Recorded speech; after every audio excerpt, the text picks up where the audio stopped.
Bridget Cleary was an Irish woman killed by her husband in 1895. Her death is notable for several peculiarities. The stated motive for the crime was her husband's belief that she had been abducted by fairies with a changeling left in her place. He claimed to have slain only the changeling. The gruesome nature of the case, she was either immolated while still alive or set on fire immediately following her death, prompted extensive press coverage. The trial was closely followed by newspapers in both Ireland and Britain. As one reviewer commented, nobody, with the possible exception of the presiding judge, thought it was an ordinary murder case. Early life. Cleary was born Bridget Boland around 1869 in Ballyvadlia, County Tipperary, Ireland. She married Michael Cleary in August 1887. The couple met in Clonmel in August 1887, where he worked as a cooper and she served as a dressmaker's apprentice. After the marriage, she returned to her townland of Ballyvadlia to live with her parents while Michael continued to work as a cooper in Clonmel. During this period of living apart, Bridget's independence grew, with her keeping her own flock of chickens and selling the eggs to neighbors. Somewhat unusually for the era and location, she was also a professional woman. She obtained a Singer sewing machine, state-of-the-art at the time, and was variously described as a dressmaker and a milliner. Despite their 8 years of marriage, the couple had had no children by the time of Bridget's death. Following the death of Bridget's mother, the Clearys found themselves responsible for Bridget's elderly father, Patrick Boland. His residence with the couple enabled them to secure a house reserved for labourers. Neither Bridget nor Michael was entitled to this cottage, but as Patrick had been a labourer in his youth, they were able to acquire the best house in the village. However, there was no widespread interest in the house, as it was built on the site of a supposed fairy ringfoot disappearance. Bridget was reported missing in March 1895.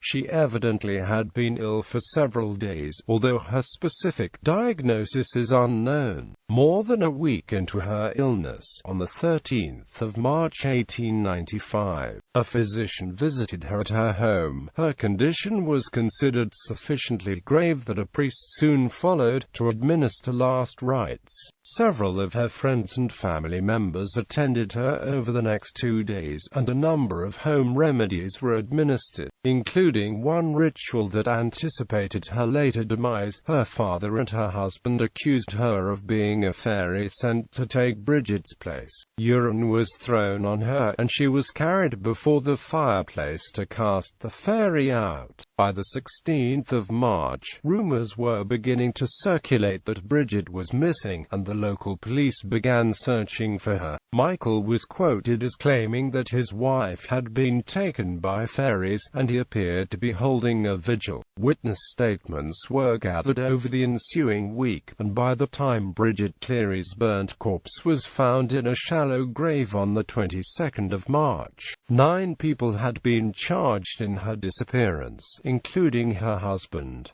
A coroner's inquest the next day returned a verdict of death by burning. Trial. Legal hearings ran from the 1st of April to the 6th of April 1895. A 10th person had been charged, and one of the original 9 was discharged at this stage, leaving 9 defendants bound over for trial. The court session began on the 3rd of July, and the grand jury indicted 5 of the defendants for murder, including Michael. All 9 were indicted on charges of wounding.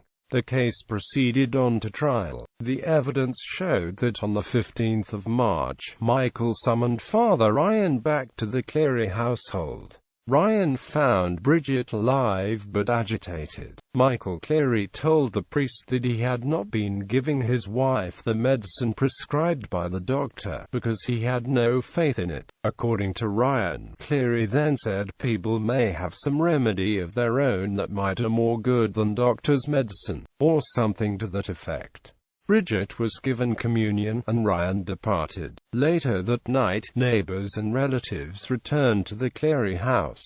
An argument ensued, again tinged with fairy mythology. At some point, Bridget told Michael that the only person who'd gone off with the fairies had been his mother. Michael attempted to force-feed his wife, throwing her down on the ground before the kitchen fireplace and menacing her with a burning piece of wood. Bridget's chemise caught fire, and Michael then threw lamp oil on Bridget. The witnesses were unclear as to whether she was already dead by this point. Michael kept the others back from her body as it burned, insisting that she was a changeling and had been for a week previously, and that he would get his wife back from the fairies. Michael Cleary was found guilty of manslaughter and spent 15 years in prison. He was released from Maryborough Prison on 28 April 1910 and went to Liverpool. On 14 October 1910, a black-bordered letter was sent from the office of the Secretary of State, Home Department, Whitehall, to the Under-Secretary, Dublin Castle, stating that Michael Cleary had emigrated from Liverpool to Montreal on 30 June. Charges against some of his co-defendants were dropped, but 4 were convicted of wounding.